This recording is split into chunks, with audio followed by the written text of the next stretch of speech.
এখনো হাত চলতে হয়েছে। আমি তোমাদের বলছি যে তোমরা একটা কাজ করো, আমিও কিন্তু 2 ঘন্টা তোমাদের জন্য অপেক্ষা করছি। তোমাদের প্রত্যেকে ছাতা দেওয়া হয়েছে, সামনে বসার ব্যবস্থা করা হয়েছে। তোমরা ভিজবে না, আমার এটা অনুরোধ থাকলো। কেন ভিজছো? তোমাদের জন্য আমি তো জায়গা করে রেখেছি। আর আমি আবার বলি, তোমাদের চিঠিতেও কোথাও লাইভ স্ট্রিমিংয়ের কথা লেখা নেই, আমাদের চিঠিতেও লেখা নেই। আমরা টোটালটাই রেকর্ড করে রাখছি এবং তোমাদের শেয়ার করবো আমরা মিনিটস। এবং এটা আমরা কেউই রিলিজ এখন করবো না, যেহেতু কোর্টে কেস চলছে। আমরা এটা সময় মতো কোর্টের কেসটা একটু শেষ হয়ে গেলে তোমাদের দিয়ে দেবো। তোমাদের কেউ একদিন ওয়াচ করতে পারো যে আমরা টোটালটাই রেকর্ড করবো। নিশ্চিন্তে থাকো, এইটুকু আমার প্রতি ভরসা রাখতে পারো। তোমাদের মিসলিড করবো না, তোমাদের কোনো করবো না। তোমরা কেন ভিড়বে? আমি 2 ঘন্টা তোমাদের জন্য দাঁড়িয়ে আমিও ভিড়ছি। আমার চিফ সেক্রেটারি, আমার ডিজি পুলিশ, আমার আইবি হেড, আমার হোম সেক্রেটারি মন্দিনী, আমরা সবাই ওয়েট করছি। তোমাদের সকলকে ছাপা দিয়েছে এই কারণে যে তোমরা যাতে না ভেজো, এবং তোমাদের বসবার জন্য পাশে অ্যারেঞ্জমেন্ট করা আছে। তোমরা অন্তত মিটিং না করে একটা চা খেয়ে যাও।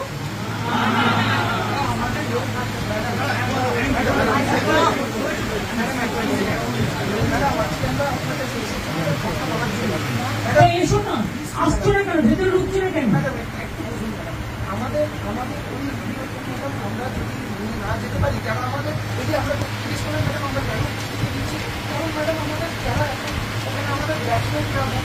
শোনো, আমি একটা কথা বলি, তারা তো তোমাদের ট্রাস্ট করে পাঠিয়েছে। তোমাদের আসার কথা ছিল 15 জন, তোমরা এসছো 40 জন। একটা লোকের বাড়িতে তুমি বলো 40 জনের কি বসার জায়গা থাকতে পারে? তা সত্ত্বেও তোমরা ছোটরা এসছো। আমি তোমাদের জন্য সব অ্যারেঞ্জমেন্ট করে রেখেছি। প্লিজ এসো তোমরা। আমি তোমাদের অনুরোধ করবো, তোমরা এসো। যদি মিটিং করতে ইচ্ছে না করে, তোমরা একটা চা খেয়ে যাও। এবং দরকারে তোমরা যারা ভিজেছো, আমার কাছে কাপড় জামা আছে, আমি তোমাদের দিয়ে দিচ্ছি। জামা কাপড় কিছু তোমরা ভিজো না, এটা তোমাদের কাছে আমার রিকোয়েস্ট থাকবে। তোমরা আমার সাথে কথা বলবে বলেছিলে বলেই কিন্তু আমার ডাকা। দেখো, তোমার আজকে কিন্তু অনুরোধ তোমাদের কাছ থেকে এসেছিল, কারণ আমি ওখানে যাওয়ার পর সেখানে কোথাও লাইভ স্ট্রিমিং এর কথা লেখা ছিল না, এবং আমরাও লিখিনি, তোমরাও লেখনি। সেদিনকে তোমরা লিখেছিলে। তা সত্ত্বেও তোমরা তো বুঝবে এখানে একটা সিকিউরিটির ব্যাপারও আছে। লক্ষ্মী ভাই বোনের আমার, তোমরা মানুষের স্বার্থে এসো এবং তোমরা আমার সাথে কথা না বলতে পারো, তোমরা একটা চা খেয়ে যাও।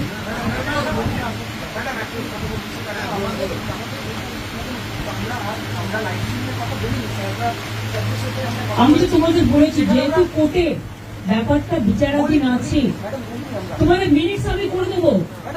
মিটিং এর মিনিটস করে দেবো। পুরো ভিডিওটা আমি আজকে দিতে পারবো না, আমি মিনিটস করে দেবো।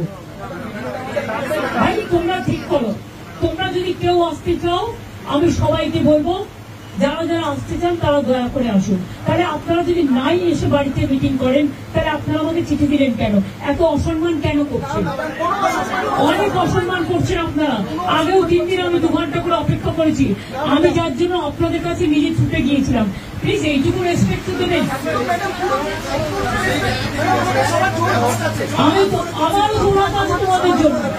আমি তোমাদের বলছি, শুনো, তোমরা ছোট, আমি বড়, কিন্তু মনে রেখো আমি আন্দোলন করার লোক। আমি আন্দোলনকে মর্যাদা দিতে জানি, তাই তোমাদের কাছে তোমরা আসার আগে আমি ছুটে গিয়েছিলাম। তোমাদের আমি বলছি, কেউ কেউ আমি জানি না কারা এর মধ্যে আছো কারা নেই, কিন্তু আমি তোমাদের সবাইকেই বলবো, ফরগেট পলিটিক্স। মানুষের স্বার্থে এসো, কথা বলো। আমি তোমাদের যদি তোমরা কথা বলতে না চাও, তাহলে তোমাদের বলবো তোমরা বুঝো না। তা আসছো না কেন? আমরা আসছো না কেন? তোমরা ভিডিও কথা দেখোনি। মিনিটস করে দেবো, মিনিটস করে মিনিট সই করে দেবো। আমাদের গভর্নমেন্টের পক্ষ থেকেও সই করবে, তোমাদের পক্ষ থেকেও একজন সই করবে।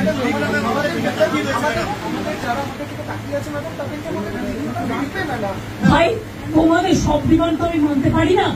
আমি তোমাদের আগেও বলেছি কেন আমি ভিডিও তোমাদের কাছে আজকেই দিতে পারছি না, বাট টোটালটাই রেকর্ড করে আমি ভিডিও তোমাদের তখনই দেবো, আমি সুপ্রিম কোর্ট থেকে পারমিশন নিয়ে দেবো। আমি কথা দিচ্ছি, আমি ভিডিও আমরাও কেউ ইউজ করবো না, আমরাও ইউজ করবো না, আমরা ট্রান্সপারেন্সি মেনটেন করবো। দেখো আমি তোমাদের বলি, আমি হাত জোর করে বলছি, প্লিজ এসো, কিন্তু তোমরা ভিজো না, তোমাদের অসুখ করলে আমার খারাপ লাগবে, প্লিজ এসো, অন্তত মিটিং না করো, তোমরা আমার কাছে এক কাপ চা খেয়ে যাও।